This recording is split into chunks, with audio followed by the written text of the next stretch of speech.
Tragedi Hamengkubuwono V, Sultan yang ditikam selirnya sendiri. Kehidupan Sri Sultan Hamengkubuwono ke-5 ibarat kisah drama. Ia sempat disingkirkan, dibenci sebagian rakyat, ditelikung saudara kandung, hingga mati di tangan selirnya sendiri. Ada keguncangan yang berusaha diredam di dalam Keraton Yogyakarta pada 5 Juni tahun 1855 itu. Sri Sultan Hamengkubuwono V ditemukan tewas terhunus di salah satu ruangan istana. Usut punya usut, si pembunuh raja ternyata sang selir sendiri, istri kelima yang konon paling disayang, Kanjeng Mas Hemawati. Sri Sultan Hamengkubuwono V memang menjalani hidup bak cerita sinetron. Beliau dinobatkan sebagai Raja Yogyakarta ketika umurnya baru menginjak 3 tahun. Masih di bawah umur. Tahtanya pun sempat diambil lagi oleh pendahulunya, Sri Sultan Hamengkubuwono II atas campur tangan dan kepentingan Belanda. Naik singgasana lagi setelah Sri Sultan Hamengkubuwono II wafat pada awal tahun 1828. Pemerintahan Sri Sultan Hamengkubuwono ke-5 justru kehilangan banyak dukungan dari internal keraton maupun sebagian rakyat Yogyakarta. Situasi ini berlangsung hingga nantinya sang raja mati tragis, ditikam dari belakang oleh selirnya.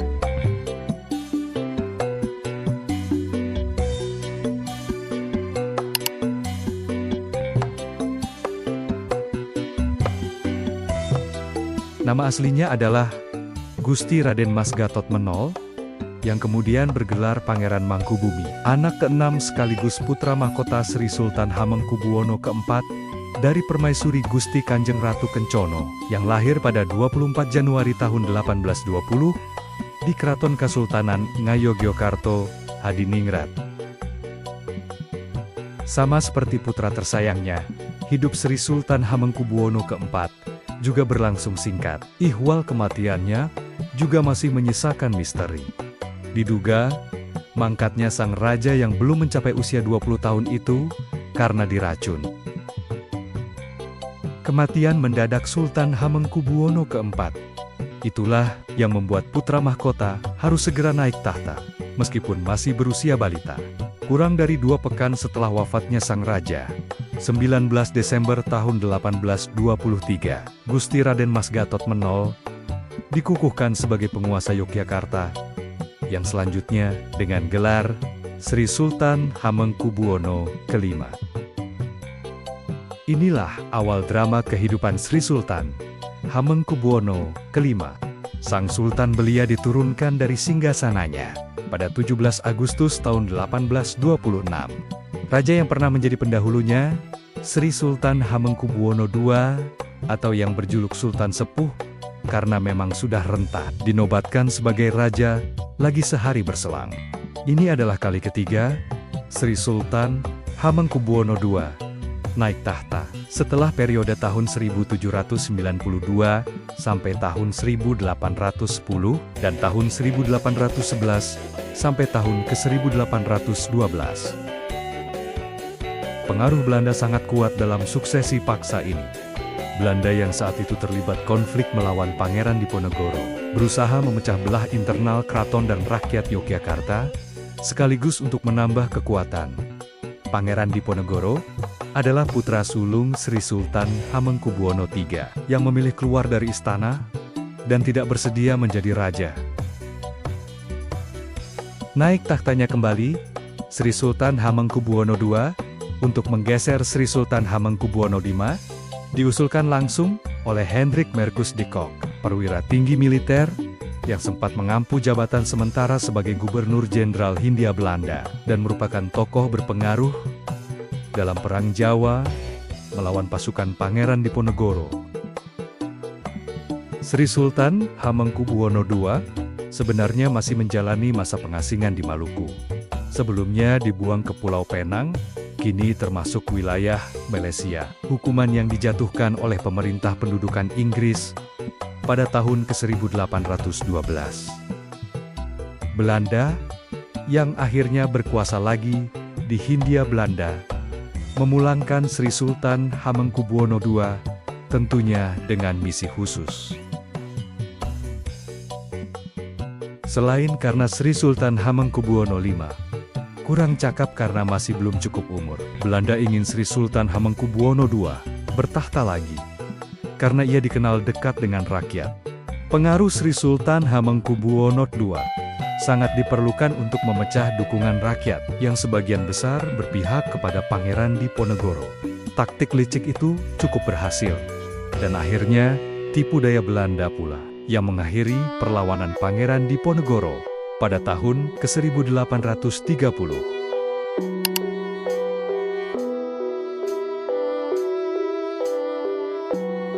Periode ketiga, era Sri Sultan Hamengkubuwono II, akhirnya purna pada 3 Januari tahun 1828. Seiring wafatnya Sang Sultan Sepuh, sebagai gantinya, Sri Sultan Hamengkubuwono V didudukan kembali ke tampuk kekuasaan Kesultanan Yogyakarta, kendati tentu saja pengaruh Belanda masih kuat dalam prosesi ini. Sri Sultan Hamengkubuwono V cenderung main aman selama berkuasa. Beliau tidak ingin terjadi lagi pertumpahan darah yang harus mengorbankan rakyat, terutama setelah usainya Perang Jawa. Sri Sultan Hamengkubuwono V juga menaikkan kontrak politik dengan Belanda, yang berlaku bahkan hingga era Sri Sultan Hamengkubuwono IX yang berakhir pada tahun ke-1988. Ketimbang cari gara-gara dengan Belanda, Sri Sultan Hamengkubuwono V memilih fokus ke sektor-sektor lain, termasuk dalam hal kesenian dan kebudayaan. Sumandio Hadi, dalam buku Pasang Surut Pelembagaan Tari Klasik Gaya Yogyakarta, menyebutkan bahwa telah dihelat pagelaran wayang orang dalam skala megah sebanyak 5 kali selama masa pemerintahan Sri Sultan Hamengkubuwono V. Selain itu, Sri Sultan Hamengkubuwono V juga menciptakan beberapa jenis tarian khas keraton. Salah satu yang paling terkenal adalah tari serimpi dengan berbagai variannya, termasuk serimpi kondo, serimpi renggowati, serimpi ringgit munggeng, serimpi hadiwulangun brongto, dan lainnya. Akan tetapi, ternyata tidak semua pihak sepakat dengan strategi kooperatif yang diambil oleh Sri Sultan Hamengkubuwono V, termasuk saudaranya sendiri, yakni Gusti Raden Mas Mustojo. Gusti Raden Mas Mustojo adalah putra ke-12 Sri Sultan Hamengkubuwono IV dari Permaisuri Ratu Kencono, atau adik kandung Sri Sultan Hamengkubuwono V.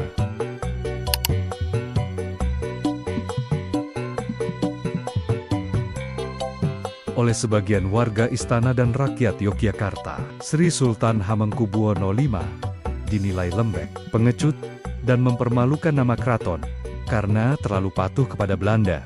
Dukungan kepada Raden Mas Mustojo pun menguat, terlebih setelah ia berhasil menjalin ikatan kuat dengan Kesultanan Brunei setelah memperistri putri dari kerajaan seberang pulau itu. Di tengah situasi yang tidak menguntungkan, karena semakin kencangnya suara-suara ketidakpuasan yang dialamatkan kepadanya, Sri Sultan Hamengkubuwono V semakin terdesak dengan munculnya konflik internal antara sesama penghuni istana. Salah seorang istri Sultan, yaitu Kanjeng Mas Hemawati, disebut-sebut terlibat dalam polemik yang detailnya masih menjadi teka-teki ini.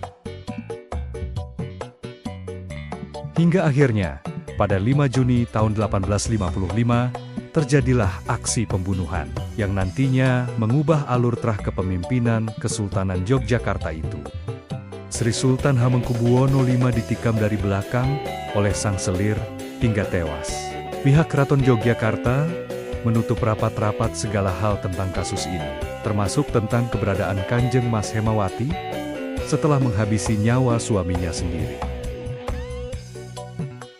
Sampai kini, alasan Kanjeng Mas Hemawati melakukan tindakan tersebut belum terkuak, masih menjadi misteri tersendiri dalam riwayat sejarah raja-raja dinasti Mataram Islam.